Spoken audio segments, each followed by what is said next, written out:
Hello, Braves, and welcome to Braves Beat. I'm Parker. And I'm Callie. Are you going to Clue? No, but opening night was yesterday, and showtime's on Friday and Saturday at 7 p.m. We have a lot of news to cover, so let's get started. It's time for our theater's production of Clue. Let's go see some of the cast and crew and check how it's going. Hi, my name is Finn Crosby, and I am playing the Colonel Mustard in our upcoming production of Clue. This has definitely been one of my favorite productions. My favorite part of the show has definitely been getting to work with this amazing and talented group of actors. It's been a lot of fun. I'm Alex Atchison. I'm the stage manager for Clue. Clue, so far, from a crew's aspect, we've been building our sets and it's coming along quite nicely. The set for this show is amazing. Like, there are big aspects for the actors, but there's also big aspects for the crew because we've got rotating set pieces and like rooms that flip around. It's honestly going to be a really unique experience, one you haven't seen in a while here. I think the audience is going to love all of the transitions that the crew has added into this show, as we never really stop moving. The show just flows from one room to another, and it really morphs into this beautiful building that we've built. I have enjoyed being able to sit through rehearsals with actors, helping them out with their lines. It's a tight-knit community. Like, I've grown close friendships with everyone in the cast. Working with our stage crew on building sets, and then also helping our audio people learn our equipment and then also design some of our sound effects and some of the rest of the show. So I highly recommend coming to see Clue. It's going to be a show you won't forget. Come see the show. You heard them. Come see the show tonight and tomorrow at 7 o'clock. It's going to be a great show.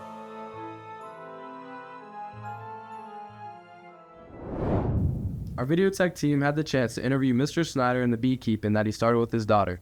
Originally something that was meant to be small, then turned into a big business. So let's roll the clip. Behind the honeycomb is a hardworking world of pollination, patience, and yes, protective suits. We're taking a hive dive into Mr. Snyder's sweet business of beekeeping to find out what's really going on. Let's go see what the buzz is about. My name is Travis Snyder, and I am the owner-operator of ABC Honey.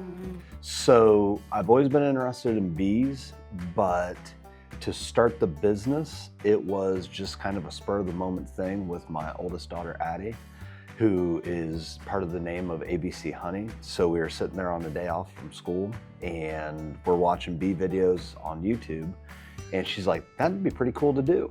And I said, well, let's do it. So we got in the car and went to a local farm store, bought 2 hives, and the rest is history. So every year there's a new challenge you have to overcome, like this year.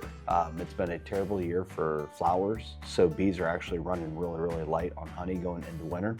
So you got to figure out how are you going to mitigate the lack of resources that are out there and then make sure your bees survive, because beekeeping's a job where your only mission is to keep the bees alive. That's how you know you're a successful beekeeper. Not the amount of honey, not the amount of hives, but how many hives you're able to keep alive. So ABC Honey has been so successful that we've grown into 2 different entities. And Frontline Hives is a nonprofit for veterans and first responders who are interested in getting into beekeeping. And just this year alone, we've been able to grow this idea or this nonprofit to 45 different people. And this is our first year. I was expecting to have about maybe 15, so we've tripled what I was expecting. And when I'm able to deliver the hives to the people, the happiness and the joy that they have is definitely something that I would say is probably the most rewarding. So whatever obstacles are placed in front of them, they just work. So I would say that's the biggest thing that bees have taught me about life is if an obstacle is placed in front of you, just work, just get after it. So. Whenever you need motivation while cramming for a Snyder quiz, just remember, the bees are working harder than you. I'm Jillian Espel, reporting for Braves Bee. Back to the news desk. Thank you, Mr. Snyder. In other news, the FCA Club is hosting a coat drive here at Indian Hill. They are partnering with St. Vincent de Paul to collect new or gently used coats for our community.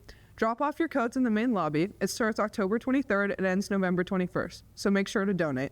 Congratulations to Jamie Walbank for receiving the Cass Shelby Leadership Award. The award honors educators who demonstrate outstanding leadership and commitment to improving special education in Ohio, continuing the legacy of Cass Shelby, a former state education leader known for her advocacy and compassion. Jamie has served as an intervention specialist at Indian Hill High School for more than 24 years. She's dedicated to her career to create meaningful opportunities for students with disabilities, both in the classroom and out in the community. She launched the school's work-study and community-based instruction programs, connecting students with Cincinnati businesses to help them gain real-world experience, independence, and job skills. Jamie also plays a key role in school improvement and leadership efforts, helping Indian Hill earn the Unified School designation for its inclusive environment. We congratulate Jamie Walbank and her exceptional leadership and commitment to empowering every student to succeed. Well, our fall sports teams are off and running. Let's toss it over to sports reporters Jack and Simon for this week's report.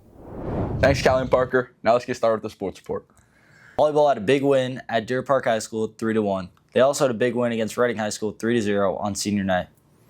Their next match is in the OHS AA tournament against Bethel Tate or Purcell Marion at Lakota West High School on October 16th.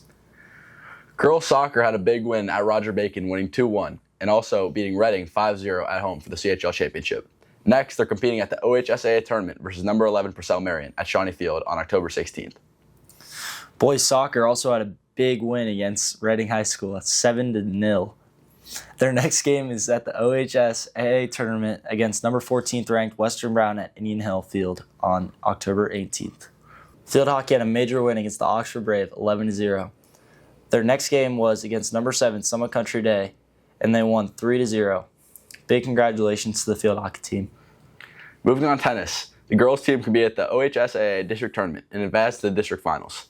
Next, they'll be competing at the OHSAA state tournament at the Lindner Family Tennis Center at Mason on October 16th.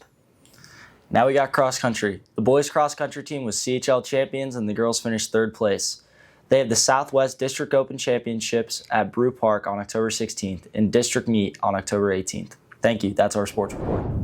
Thanks for catching us all up on our fall sports teams. Go Braves. All right, Braves, that's all the news we have for this week.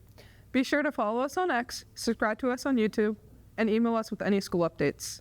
And remember, Stay classy, Indian Hill.